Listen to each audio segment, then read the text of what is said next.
Welcome to the More Than More podcast, where we discuss building meaningful, impactful businesses, careers, and lives through real estate. I just feel like we're going to cover a lot of really interesting ground here today. I sure hope so. I got to be honest, Tim, until doing a little homework on you, and I've been like stalking you for the last 24 hours, okay. I just didn't know that much about you, right? And because you showed up north, and you've been sort of unassuming, doing your thing, and then the rankings came out a few weeks ago, and somehow magically you're number 86 in the nation, which is super cool, 3 months into the year. I think you're number 8 now in Iowa with the latest ones out, and you're doing something right. So glad to have you here. I'm a very quiet person. You don't like a lot of attention. I don't. I like to, yeah. One of my favorite quotes is, or what is it? Now I'm going to bomb it, but tell the world, but show it first. So I just keep to myself and I just grind, and I show by my actions. Here's all I knew. A dude showed up north with a really good-looking ponytail, and then all of a sudden it was gone. Now, I heard there was a story behind that. Is that something you care to share? That was my camper van days, kind of during COVID. Like I was saying, during COVID, a lot of people, that was some of the worst times for people. That was our best time ever as a family. I always wanted a sportsmobile, and my wife talked me into buying. You're going to have to tell people what that is. Okay, that's a camper van, kind of like what the van you have now, but a little different, a little bit, well, it's just, yeah. Pretty comparable, very off-road capable. Yep, like I was telling you, they were actually the brand that got me excited about camper vans. But we took off, or we bought a 99 Dodge high-rise camper van. Or it wasn't a camper van. It was just a regular van. I converted it. We put in a flat screen TV for the kids. They had their gaming system. Wait, you set up a camper van to include all the kids. How many kids? Well, just our 2 youngest, because they're the only 2 in the house. How young? They're 16 and 13 right now, but at the time it was like 12 and 9 or something like that. That's a lot of people in a van, though. It is. We're a close family. You'd have to be. But yeah, we. So you found a van. You set it up yourself. You did the work. Yep. We pulled in my shop. I put a fridge in, a microwave, the whole countertop. We put a flat screen TV in there. We put the kids' Wii in there and stuff like that to keep them entertained. This is 2020, like in the peak of COVID. Yep. And then you do what? We just hit the road. We went down to Texas first and camped right on the Gulf, right on the beach there. You'd wake up and the Gulf would be right there and stuff like that. And we just kept, we went all over the countryside. You were the legitimate van life family. Like you weren't doing the Instagram version. You were actually living on the road. Yeah, but we weren't Instagramming it. We were just kind of keeping it to ourselves. Certain people were upset about being out and about, but I mean, there was nobody out there. It was great. We got to enjoy the family. We homeschool. So, I mean, it was a perfect opportunity just to you teach the kids a lot when you're traveling and just spending that much time together. I remember just walking at lunchtime around the block with the dog and my wife, and a sense of everything just felt quiet and peaceful. And it was like there was more space during that time. Mm-hmm. And I think we all felt that. They almost reminisce back to the end of the world. But you must have felt a ton of that. And it was tight in there. Yeah. But we just slept in there, and then we were out doing stuff all the time. I mean, we always go hiking, we always go swimming. We're the outdoors kind of people. So, and my wife was more comfortable with my long hair and big beard at the time when we were traveling around in the van, because she's like, nobody will mess with us when I look like that, So how long were you out in a van? Well, I mean, we'd go for a few weeks and then we'd come back, and then we'd go somewhere else for a few weeks, come back, and then and we did that for a couple of years. So I mean, but we always came home for. Now, what was work for you at that point? That's kind of where we were doing more investment style kind of real estate. We ended up buying a place. In our adventures, we ended up buying a place in Alabama, Gulf Shores, and then we ended up buying a place in Charleston, South Carolina. Yeah, I saw those, and so let's get to those, because those are a whole nother gig that you're up. You're up to a lot of things, is what I found out. Yeah, I'm yeah. So super quick. I don't want to get into like your whole life history, but you said you grew up on a farm somewhere up in Northeast Iowa, or? Yep. It'd been Sumner, Iowa, where I grew up. It's just 20 minutes from Waverly. Okay. So, and then your career started with like, I did a 9 to 5 for a while, Yep. In my 20s, but I just fabrication, Yep. and then you said cattle farming. cattle farm. That Yep. and I mean, you were telling me before you guys built that, and then you sold that, and that must have been right before COVID, or am I understanding it that? would have been right before COVID. We probably had it a little bit into COVID because we ended up, while we were traveling, we ended up selling that farm and investing in Charleston. So that was for one of our properties. But yeah, like 30s, when me and my wife, we've always been really hard working. We've always wanted to invest, stuff like that. We started with the cattle. We worked our tails off, did really well with it. Was cattle what you came from? Was that what your parents did? Or? Crop farm, cattle farm. So you knew your farm, way yeah. around that. You built your own, and it sounds like you got that to a pretty healthy level. Yep. And what was the decision to get out? Well, we had tons of successful years, but then we had one year where we lost over 100 head of cattle, and there's a lot of money gone, and it's like, why we're working so hard to, you have good years and bad years just with everything else, but it kind of really opened up my eyes, and I'm like, with all the hard labor stuff like that, I wanted to start focusing on other things. But you didn't know what that was yet, because you didn't jump into real estate for a while. So what's the timing? COVID hits. You're making me think. So Feels like forever ago, doesn't it? I've always liked real estate, even in my 20s. Actually, when I was 24, I went and got my real estate license, and I was going to be an agent. So, and then I came down to Des Moines, did my test, passed that, and then I went, I was skipping around. I went to an office in Waverly to see if I could hang my license there, and they had me do one of those assessment tests. And said, "Man, you'd be a terrible realtor, terrible." And after that, I walked away. I listened to him, and I walked away, and I was like, "Okay." So I went back to doing my thing. Who was this? Or is it better not to say? I can't say. Okay. Okay. So somebody talked you out of real estate. Yep. And what that was? You said what year? I was 24 when that happened. So like, that's. I have no idea how old you are, but 20 years ago. Mm-hmm. Crazy. That'd have been early 2000. So yeah, that's a cool story. So real estate was always in your blood. It sounds like you wanted that, even though they didn't know that. Mm-hmm. You sell the farm to get conceptually into real estate, but it sounds like more investment side. The actual selling commercial residential comes later. Yeah. So you're in the van. You're in Charleston. You're in the Gulf, and just talk me through how this all transpired, because let me just jump ahead. Right now, you've got a whole bunch of stuff going on. You've got some Waverly. It sounds like the Waverly market is all about like multi-purpose vendor spaces. It looks like you're doing some apartments in Waverly. Yep. I don't know a lot, but Coddiwomple sounds like Coddiwomple Dreamers is Gulf Shore and Charleston.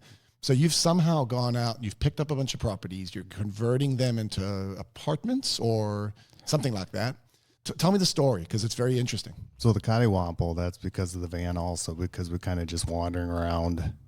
I forget the definition. My wife comes up with some weird names. Like what's a Coddiwomple? Yeah, like the definition of Coddiwomple, it's like to... sounds like something out of the Wizard of Oz. It's like to roam around with intention or something like that. I don't know. That's cool. But we had a few investments in Waverly, some commercial with some residential.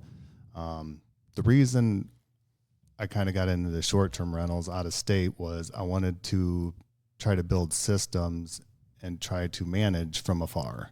See, it's like in town, anything happened, you'd run there, fix the plumbing, stuff like that. And I'm very handy, and I've, growing up on a farm, you do everything yourself. You don't pay anybody to do anything. So the big reason is I wanted to teach myself how to manage properties where I can't go to. That's very intentional.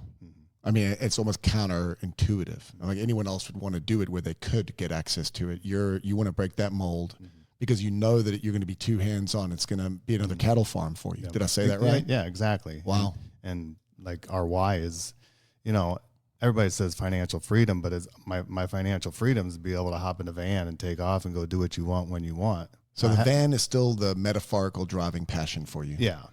Coddiwomple, the joy of embracing spontaneity, enjoying the journey itself, and letting the path unfold naturally, even without a clear final itinerary. I love that. So yeah, something like that. That's but cool. that was the reason for the name. So Your wife came up with that? she comes up with all of I them. thought you said you don't like big words. I don't. That's why she came up with that.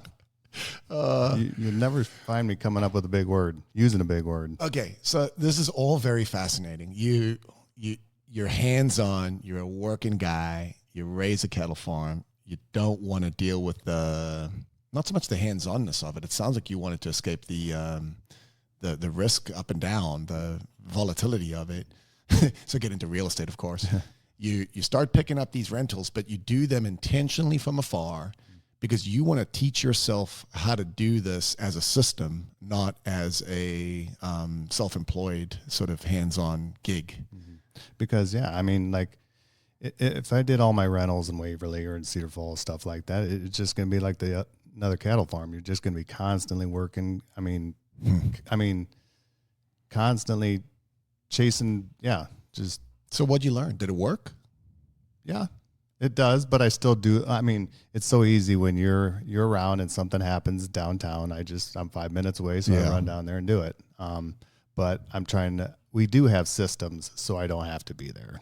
So we can take off. So like when I'm in Gulf Shores, we have systems that'll take care of Waverly. When I'm in Charleston, we have systems that, we have them in place. So I jumped online. I pulled up Coddiwomple. So there's for anyone that doesn't have any idea, what do you have in Gulf Shore, Charleston, and now in Waverly? So in Waverly, we have a couple commercial properties with apartments above. One of them, we're doing a large remodel. We're putting 2 large luxury. Is this the Downtown Dreamers historic revamp thing? Yep. Revitalization? Yep. Super cool. And we're doing, it's the biggest project we've ever done for a remodel. Who's we? Is it just me and my wife? Okay. My wife's involved in everything we do. So what does she focus on? What's her? She's the numbers person. Okay. And just the driver. And apparently the namer. And the namer. she does all the work, and I just get all the glory. Well, I'm guessing she'll listen. So if she's listening, high five. That's well named. So, okay. So and then so we're remodeling those. We got another place downtown with 3 apartments above, a couple commercial below, and actually we short-term rent those now instead of just regular apartments because we have so much. We have people just nonstop reaching out to us for short-term rentals. Who's doing short-term in Waverly? A lot more than you think. We do a lot of traveling nurses, but it's got a college there, private college. We get a lot of alumni or parents, stuff like that. Yeah. And they just keep coming back, and we have more people reach out. And so we turned all our apartments into short-term rentals. It's fascinating. I know Tyra in Cedar Rapids is having a lot of success on the short-term stuff as well. And I would have never thought that would have happened in Waverly, but. Yeah, me neither. That's very surprising. But yeah, I mean, the whole short term started down in Gulf Shores, and that's kind of why we picked Gulf Shores, because it is a very large short term rental area. I mean, Gulf Shores is basically all short term rentals. So what do you have there? It's a 2-bed, 2-bath condo. It's second tier, so we're not right on the Gulf, but you can see parts of the Gulf from our place and stuff like that. And it takes us just as long to get to the beaches as from people. So, and then Charleston, something similar. Charleston's downtown. It's probably half mile from like the downtown historic area, stuff like that. But we do rent mainly to like nurses and doctors in Charleston, because it's close to the hospital there, and their hospital would be like similar to our Iowa City Hospital. It's kind of a research. And so what's the primary marketing mechanism for short term? Is it VRBO kind of stuff, or is it a different avenue? We started a lot on Airbnb, but they just charge you so much. Okay. So we've been working on our own websites and doing a lot more direct booking. How do they find you though? Well, we're still working on that. Yeah. But I mean, like Waverly, a lot of that's word of mouth. From the hospital, from Wartburg, stuff 100%. Like that. Once you're in, then they know who you are. And then like Charleston with the hospital, you try to make relationships with the hospital, where you're getting the majority of your people, you want to start focusing there, and then kind of fill in the gaps with other people. So, are you a guy that has a clear vision? Like, do you know where you're going with this, or are you just Coddiwompling? I'm just Coddiwompling. I know. I mean, my clear goal is just to be able to take off and do what I want when I want. I mean, that's my end goal. I don't think I'll ever stop working. I like working. I like staying active. I love it when we go down to Gulf Shores and the kids play and I get to work. Because I work on my place while I'm down there. I do enjoy that to a certain extent. Yeah. I do spend a lot of time with my family, so I don't think I overwork. I mean, we always make it very intentional with the family, stuff like that. That's the why. That's what this has all been about. What I'm curious about is if you've got growth intentions. Then are you wanting more from afar? It sounds like the long distance ones are good because they're a little more hands off. But for whatever reason, you've chosen to do more locally. Mm-hmm. So what's your next 5 years? Is your goal to do a bunch more, or are you pretty busy right now with this Downtown Dreamers thing?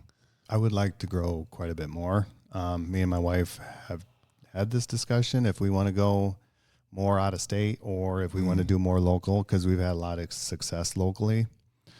But also, I like the out of state because it forces me to leave and have to go do things, check on it. It gives me a reason to leave. Do you leave with the van? Is that how you do it? No, actually, unfortunately, the van's been parked for like 2 years. It hasn't. Oh, boy. So, yeah, I mean, because you start getting busy and doing things. But, I mean. Also, the kids are bigger now. And they are. And it wouldn't be as comfortable. I'd have to get a bigger van, or we'd have to start tenting alongside the van and stuff like that.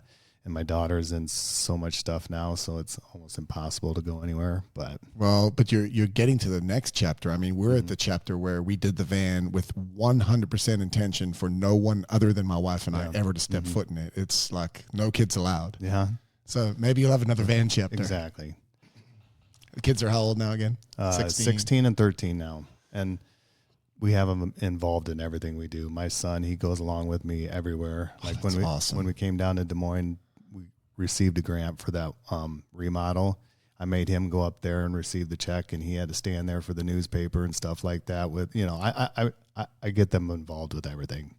They have to be a part of our business, and they're Do they have? I mean, they're young, but do they have plans to join you in this, or what's their? Well, my son last night said he was going to be a storm chaser.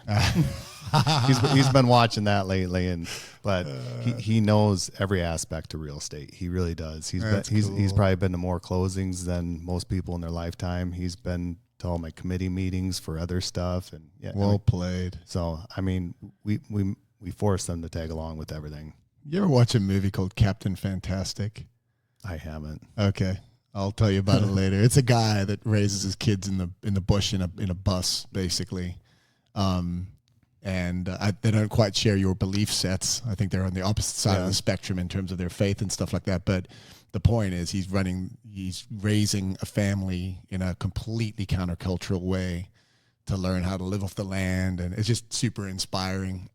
I will say on that, like my 16-year-old daughter, you'd think she would want to be hanging out with her kids or her friends and stuff like that.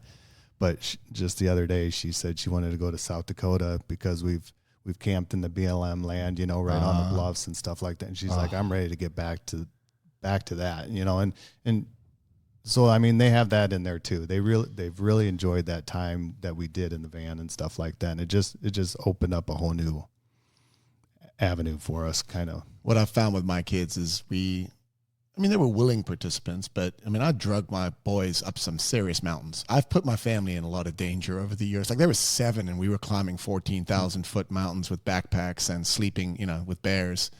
And there's a few times that I did some stupid things and we got stuck in a spot on top of snow. And, but man, they were willing participants, but now at 20 and 18, it's in their blood.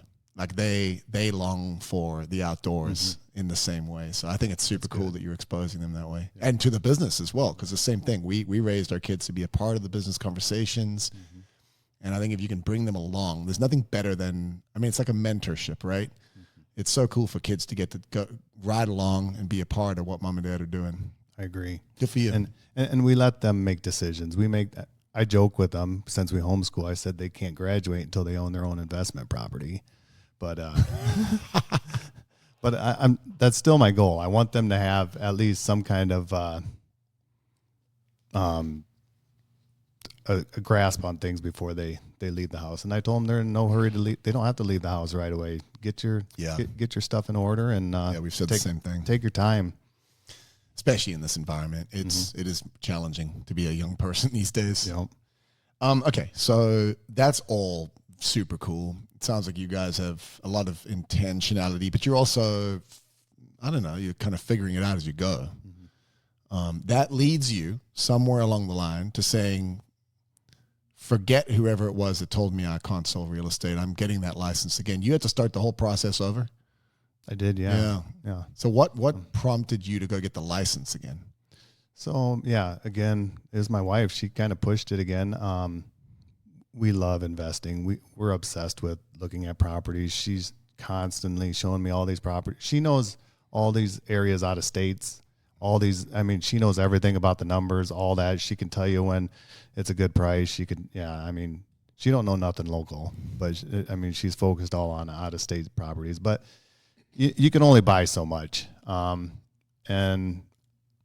I like being involved, and I figured if I can't buy it, I might as well help other people buy it. But I will admit, I sell real estate so I can buy real estate. So I think that's perfect. You've heard everything we have to say. Real estate's a vehicle, and it's a vehicle for something better, more meaningful. We get to serve people through amazing transactions, but if that's the whole why for you, I think you sold yourself short. So I love that you see that as the way I do, as a vehicle. So it's a by the by. Let me get the license because I can make some extra revenue and help other people. That worked pretty well, pretty quickly. You've been in since 2023, right? Yeah, this is my third year. And you've done well pretty quickly. So what's the story there? What's the secret to success? What are you doing well? What's working? I think a lot of it's just my work ethic. I feel I work a lot harder than your average person. Yeah. And I think a lot of it's my farm background. I get up and I work and I work and I work more, and I work when I don't want to. It's discipline. You got to force yourself to do things you don't want to do. In order to get what you want. So where's the business coming from? Which business? Where are your leads in the real estate sales side coming from? So I was going to say, I send out a lot of letters. Really? I don't tell anybody what I do, so it's kind of like, this is a secret. Well, no, it's not. It's just I don't tell. I just keep to myself, and I just do my thing. But I send out a lot of letters. But most of my work or my business has been from my sphere of influence. It's a lot of people that I know. Well, you're connected in a lot of places in Waverly. I've told people in my office, I said, I've actually been doing this for about 15 years. I've created these relationships with people. I've been involved in the investment side for about 10, 15 years now. So I've created these relationships. Yeah. So just opening the door and communicating with them, it's a natural flow from there to, hey, let's go look at stuff. Yep. And you're doing a decent amount of commercial. Obviously, you've got good commercial insight and background because of what you've done personally. What's the ratio of residential to commercial for you? Well, this year I've closed on a lot more commercial than residential. I haven't had very much residential lately. I've been more focused on the commercial side. Is that intentional, or is that just what's happened? I think it's been intentional for the last couple of years. I've been trying to really push my commercial platform. I've been trying to grow and just use residential to kind of fill in the gaps, because commercials they're slow moving. It takes a while. But the numbers can be bigger. They can be a lot bigger. Yeah. But like, this last one I closed on that was very large. It took time. It was a 6-month process, and I'm closing on another very large one Tuesday, and we've been working on that for about 8 months, So it takes time. You're going to jump back up on those rankings here, shortly. I am. I love am. that. I'm going to, How big's big? well, 2.4 million Love it. is Tuesday's closing. That's terrific. So, yeah, that's super cool. I like to think that, we got a lot of guys that came from car sales, and, car sales, you sell 20 a month. You're making good money, 6 figures, whatever. And the game is be on the car lot, right? You got to be there for that to happen. I think that real estate sales to car sales is a little bit like commercial sales to residential sales. It's fewer, higher, longer lead time, longer incubation time. But as you climb, there's more patience needed. There's more long-term thinking needed. There's more long-time curation of relationships needed. yeah, I was going to say the relationship part. I mean, one of the last transactions, I got to know the whole family. I mean, you have to build that relationship with them, because with these large businesses, yeah, they actually want that relationship. You think it'd be the opposite, it is a numbers game. I joke with my office, they're all into emotional sales, and I'm not. I'm into numbers, but these big guys, they want to know you got their back, stuff like that, and you're going to work your tail off for them. I think my experience is contrary to what most people would suspect or intuit about business. The higher you go up the ladder, the more it actually becomes about relational trust. And I think everything I've read confirms that as well. It seems that the guys at the top, I mean, yeah, it's numbers for sure, but at the end of the day, you want to work with people that have your back and that that you can trust. So I love that those principles apply. In fact, I think it's the lowest levels of sales where that doesn't matter. I mean, I don't care who I buy a big pen from. A big pen's a big pen. Yeah. But if I've got multi-million-dollar contracts that I'm dealing with, you might be cheaper, but I'm not willing to risk cheap for all the things that could go wrong. So I'm going to go with who I know, like, and trust. So I love everything you're saying. I mean, this is what we preach, right? We're in the relationship business, and it's working on the commercial side. It is. And the fact that we're mostly a residential brand has or has not been a struggle for you then in a town like Waverly? It has, just because I don't feel like I've had like all the resources. Infrastructure, yeah. With the residential. I've had to learn a lot on the commercial side, I think, just by doing. Yeah. I've had to create a lot of my own stuff, and we don't have like just like on Canva, stuff like that. You don't have like commercial stuff, templates. And, well, let's get them. And all that. And we might, but I just can't find it. Yeah. I've never, you're not the kind of guy that would raise your hand. No, I'm not. And I'll just figure it out myself. Like I told Stacy this morning, I just kind of figure it out myself, and I don't like asking for help just because I don't want to be a bother. But and what did I say in response to that? You said you're always there for us. I'm not a bother, and you want to help me grow. Well, you're not a squeaky wheel. You're the kind of guy we want to help the most. And I am learning that. Like I said, I've always been quiet, but I am learning I need to surround myself with more like-minded people so I can grow a little bit faster. I've always figured everything out the hard way, but if I do start surrounding myself, that's kind of why I jumped in that. When I was invited to the Golden Circle, I went right away, because I do want to surround myself with like-minded people, and I want to grow. Yeah. I want to grow a lot faster. I mean, I'm getting up there in age. I ain't got that much time. I got to get moving. Have you ever read Who Not How? Yep. Yeah, I mean that made me think of. I'm learning that too, right? I've done a good job of delegating, and I've got a good team around me, but I'm still inclined to think of how to do things rather than, hey, who's great at this that I can just find and expedite, progress. I've read a lot of books. I'm really good at reading personal development, but for me to actually follow through after reading it, it's a difference. It's like, man, that was awesome, but then I go back to doing my same old thing. I mean, I think that's everybody's problem. All the books have been written, right? Mm-hmm. So it's about who's doing it. Man, that's all super cool. So the goal on the sales side is to really hone in on the commercial thing, because the numbers are big, and you can maybe it provides more of the freedom that you're looking for. Mm-hmm. Is that an accurate statement? You do the residential because the same people that also buy and sell houses. Is that fair? Yeah, that's fair. Like I was trying to think of my goal. I mean, I always have goals, like certain amount of money I want to make each year, stuff like that. I do want to keep on like my first year, I thought I did pretty good my first year. I almost doubled it my second year. This year, I'm doubling that and then some. And I want to keep growing because it's easy to have a really good year, but then the next year, I've seen that with many people. They do really good, and then the next year ain't so good. Why? Why do you think that is? I think I know on my own part, you're so focused on the ones you're working with, you're not staying ahead on lead generation. Take your foot off the gas exactly, because you're so focused and so busy and so overwhelmed with everything, you kind of lose focus of. And my goal is not to do that. I want to keep growing. My goal is to grow every year. I mean, I don't have like a crazy amount. I just want to keep on growing each year. But I do want to grow a commercial team. That's kind of my focus. I want my own commercial team. I want to kind of take over the commercial area. Chris Fischels is the big name in our area. Okay. I want my name to be the big name in my area. So, I mean, I'm so glad we had this conversation. So, I mean, when everybody hears Chris Fischels, they think commercial, and I'm going to try to change that. So, Tim Lalk. Yeah. Incorporated.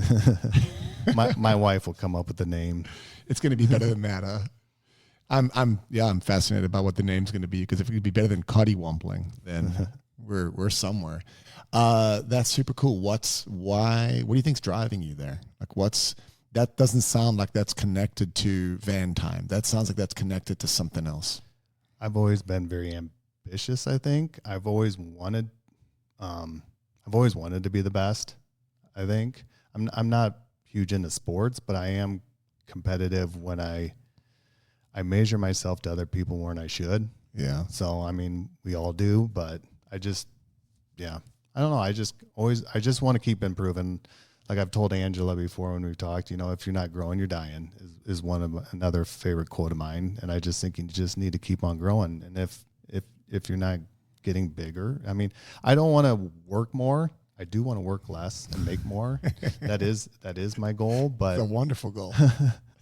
But I mean, and it's all about systems. I understand that. And I do have issues with that because I come from that farm background, and I work on my business or in my business more than on my business. And I need to really try to corral that other side and kind of work more on my business. Yeah. But it sounds like you've, again, the devil's in, the details, and the execution is what ultimately matters. But you've clearly read and learned and studied. You understand the game, and you're doing what any good business owner is doing, which is fighting the impulse to constantly do it yourself and build systems and work on.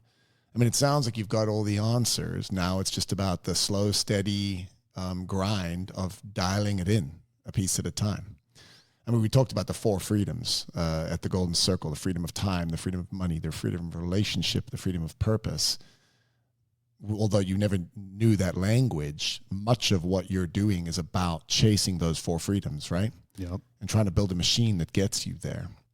And like when Angela did this significant, my goal is being on the significant side, of things. I want to create, I want to be able to bless people. I want to be able to be more involved on other things, not just in work. And it takes money to do that. No, that's my new little favorite 4 Ps. It's profit.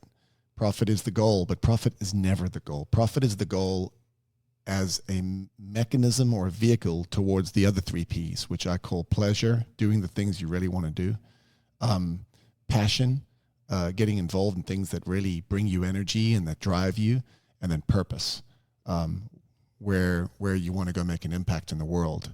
And so profit, pleasure, passion, and purpose is a little game I'm playing in my brain these days. And we've all got different ways of doing it. Yours is fascinating. Mine's more the build the brokerage. Our agents, a lot of them have got different models for doing it. But I really think it all comes down to that. Profit isn't what we're chasing, but profit's what we need. And if we can run something that works well, the 4 freedoms is what we get, so that we can pursue pleasure, passion, and purpose. It all sounds woo-woo, right? No, I mean, yeah. But it's true. Yeah. And I think it's the interesting story to be told underneath everything else. Leads, calls, notes, pop-bys, systems, Canva templates. I mean, that's the busy stuff that we all need to do. but it's so cool to see people in various degrees realizing this goal, 4 freedoms and the 4 Ps. So No, I agree 100%. That's exactly what it's all about. yeah, well, you got some cool stuff going on. Man, I'm just going to tell people what you said when we sat down. You said, hey, this is going to be one of those podcasts that you just might want to scrap. Have you ever scrapped one? I'm like, no, I've never scrapped one. I think this has been one of the most fascinating conversations. I think you got a lot of cool things that you're up to. You clearly how do I say this right? You're a humble dude, and I think you maybe don't recognize how much genius there is in everything that you're accomplishing, which is super cool. Maybe it's because of your wife. And but it probably is. well, good partnerships like that are a big deal. So, but no, she did. Even on the way down here, she said, "You got this." She goes, she did say they should be intimidated of you. so no, well, she builds me up. So, I do try to be humble. I'm not, well, around her, I might be the arrogant person, but I try to be humble with everybody else and stuff like that. And I just let my work show it. Yeah, that's where you started. I don't remember the quote, but it's quit talking about it and get down and do it. What was the quote? Do you remember? Oh, man. It was tell the world, but show it first. So tell the world, but show it first. Well, I think that we need to figure out how to help you build that commercial team. I think you need to keep raising your hand for help from Stacy's and stuff like that. And I'm excited to see where you're at 3 and 5 years from now, because you're clearly on a cool path forward. So, you want to offer Tim Lalk Incorporated's words of wisdom real quick to anybody that hears what you're up to and wants to be you one day when they grow up? I was going to say, my biggest advice is just don't ever give up. People give up way too early. You got to push it. You're just one listing, one offer, one, just one discussion away from making it. I mean, there's so many times I've wanted to quit halfway through, and if I would have quit, I mean, a lot of people do, and you just got to keep pushing and pushing. If that's what you want, you just do it until you get it. Sounds like advice from a cattle farmer. Yep. It's a grind, but hey, man, I'm super impressed. Thanks for sharing your story a little bit, and let us know how we can help. So good for you. Thanks. Thank you for joining us today. For more episodes, resources, and show notes, head to morethanmorepodcast.com.